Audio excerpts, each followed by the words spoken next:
Assalamualaikum warahmatullahi wabarakatuh. Ketemu lagi dengan saya Nur Hikmah. Pada kali ini kita akan membahas tentang lanjutan dari function, yaitu var_x. Apa itu var_x? var_x adalah panjangan dari variable number of arguments, merupakan suatu parameter fungsi yang dapat menerima lebih dari satu data. Parameter yang dapat dijadikan sebagai var_x ialah yang letak posisinya paling akhir.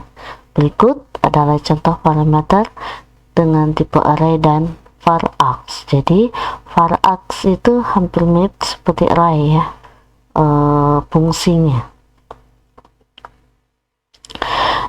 Berikut adalah contoh kode array. Ini contoh kode menggunakan var_x.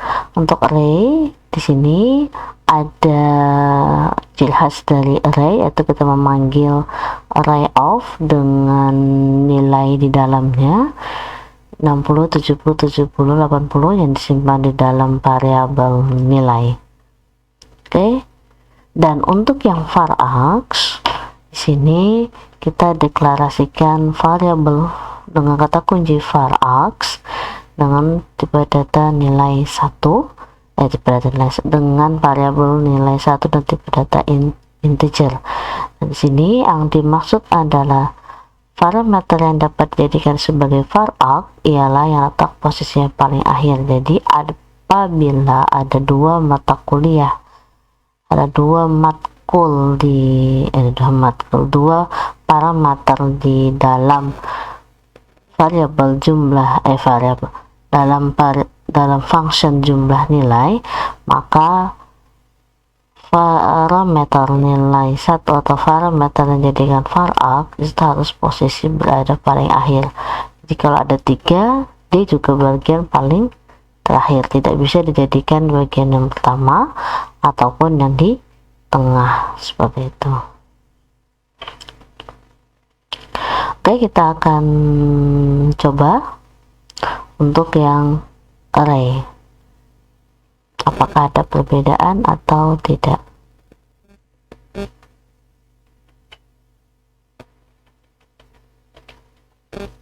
Oke, kita akan mencoba yang var_x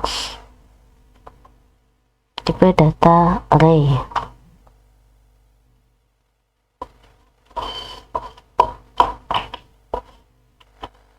Function, kita buat fungsi main langsung. Setelah itu nama variabel dengan kata kunci jelas val, sama dengan kita panggil array of ya.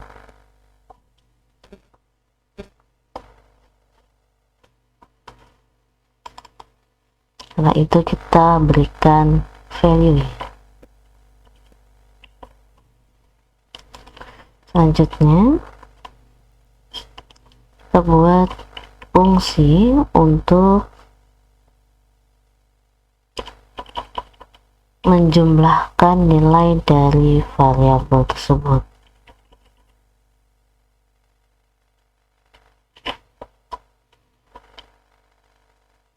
Kita panggil variabel yang akan dijadikan tipe data array. Jadi pendeklarasiannya 2 kali. Jadi selain pendeklarasian bahwa variabel ini itu datanya array, tapi juga dideklarasikan juga di dalam fungsinya datanya integer dan keluarannya juga integer.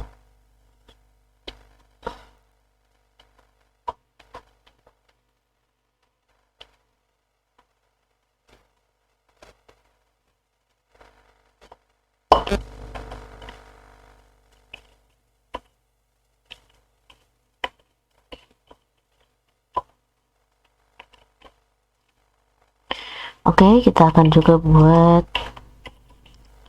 variabel fungsi untuk menghitung proses hitungnya. Jadi untuk proses keluarannya, karena kita sudah setting integer di sini, untuk tipe data untuk proses total di sini, maka kita juga harus settingnya integer ya. Jadi pemberian itu integer atau double dari deklarasian nilai 0 atau titik 0. Jadi kalau kita deklarasikan 0.0, maka di sini kita akan coba dulu sampai akhir.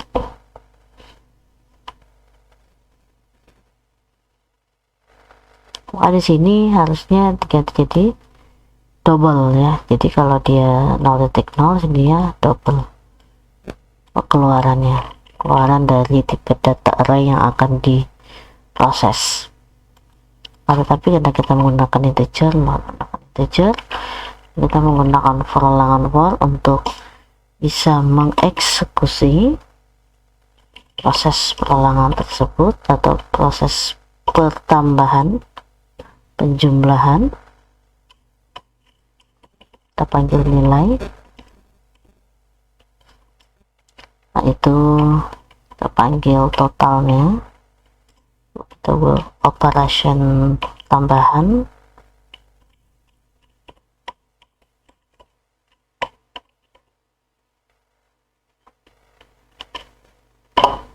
karena ini mengembalikan nilai, return total.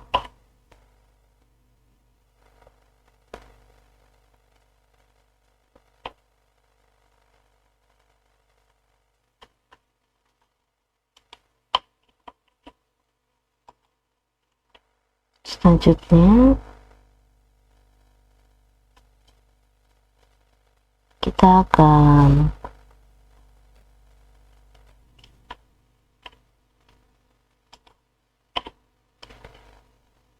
membuat variabel baru untuk menampung hasilnya yang dari function jumlah nilai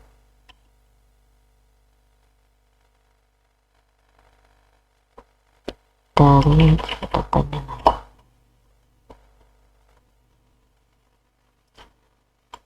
Setelah itu print kita panggil variabel nilai. Oke, coba kita running.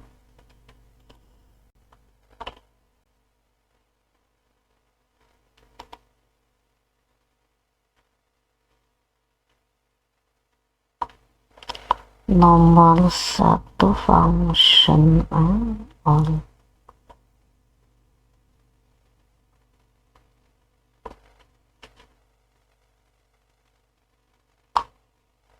Kita akan cek apa yang kurang. Jumlah nilai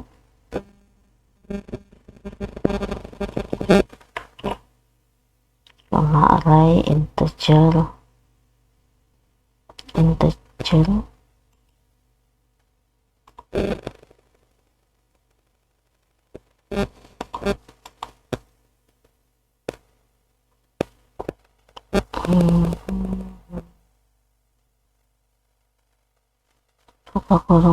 buka kurungnya yang kurang, tutup Kotlin affecting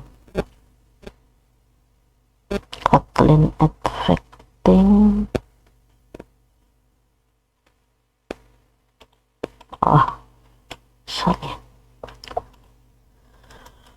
di tipe data main kita kurang tadi ya variabel user.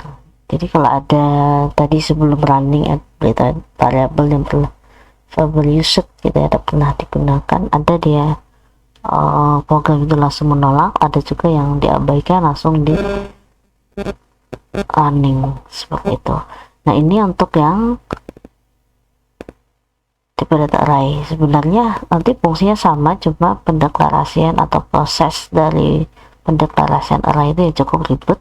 Selain kita harus membuat array untuk variabel nilai, array of, setelah itu kita harus membuat bahwa mendeklarasikan bahwa tipe data nilai tersebut adalah variabel array yang akan diproses menggunakan proses penjumlahan. Kita akan coba yang var_args. Kita lihat var_args apakah sama atau tidak.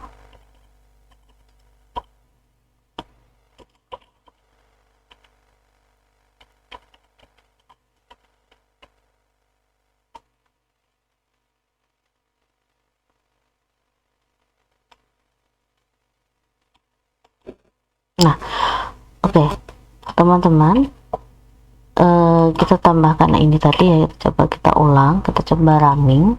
Ini tipe datanya keluarannya adalah double, sedang kita deklarasi di sini tipe data keluarannya adalah integer. Oke, Kotlin tipe mismatch and varied type is double but integer was affected. Jadi dia mengenali di keluarannya adalah integer. Kenapa kamu deklarasikan double? Oke, kita lanjut. Kita buat fungsi, yaitu fungsi untuk var_args jumlah nilai 1 dengan mat 1 data string, setelah itu var_args dengan nilai 1 data integer dengan keluarannya juga integer. Jadi sini sama ya dengan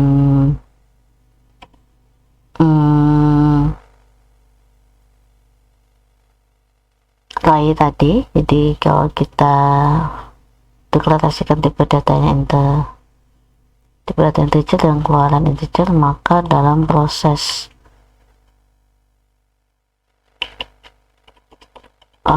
total ini juga harus tipe data integer ya.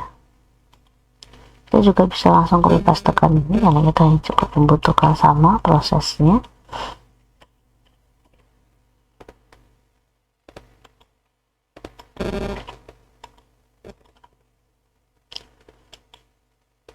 Oke, setelah itu kita buat fungsi mainnya.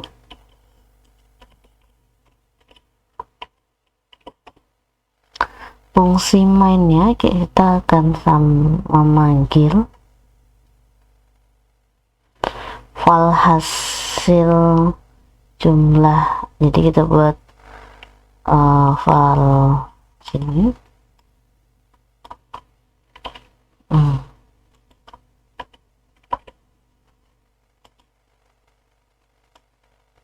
ubah nilai 1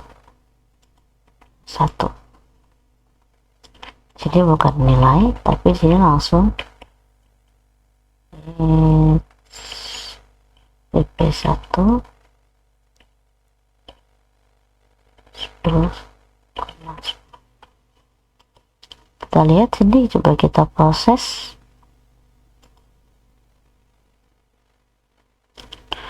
Public fungsi main udah oke, ini ke double. Kita diperbolehkan ada main double ya dalam satu kelas.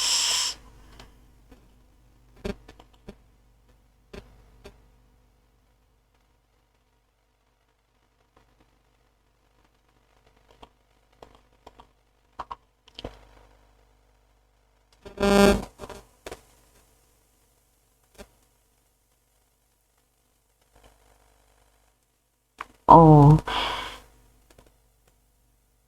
total tidak bisa diassign ini, berarti hanya harus ganti var ya. Oke, berarti harus menggunakan var agar bisa diganti si nilai data di dalamnya. Sedangkan total tadi juga sama 20 ya. Nah, di sini apabila kita ingin menambahkan lagi,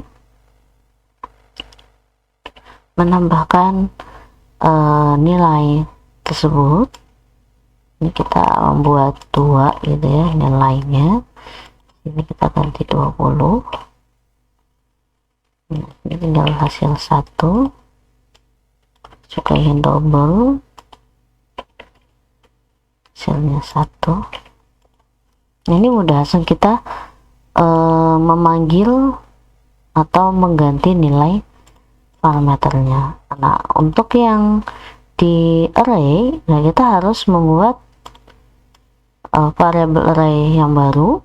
Setelah itu buat lagi deklarasi array-nya lagi, karena kita merubah nilai dari awal, jadi nilainya nggak dinamis gitu ya, statis. Nah, untuk yang varAx itu bisa dinamis. Nah, untuk yang varAx juga, nah karena varAx itu memiliki syarat bahwa dia harus berada di posisi terakhir, kita tidak bisa mengganti, misalnya kita tukar nih gitu ya,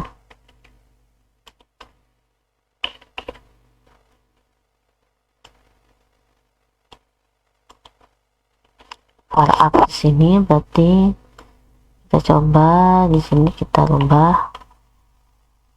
Ini kita matikan dulu aja.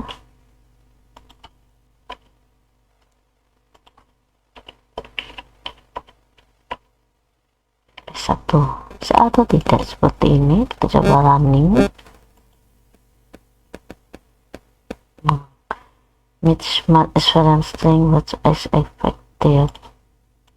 Jadi kenapa dia syaratnya harus terakhir, karena dia harus memastikan tipe outputnya itu apa. Di sini mungkin kalau kita lihat, jika kita lihat di sini adalah string, nah kita coba ganti string gitu ya, ini juga tetap bisa karena memang syaratnya harus berada di posisi terakhir. Oke, tidak bisa. Nah, kita memproses si varAx nya itu, memproses nilai satunya, bukan memproses nilai, tipe variabel matkul 1 itu ya. Jadi syaratnya kenapa harus berada di posisi terakhir, karena itu berkaitan dengan output yang akan dihasilkan, proses yang akan dihasilkan dari kunci varAx. varAx ini mempermudah atau mempersingkat kebutuhan dari penggunaan array seperti itu.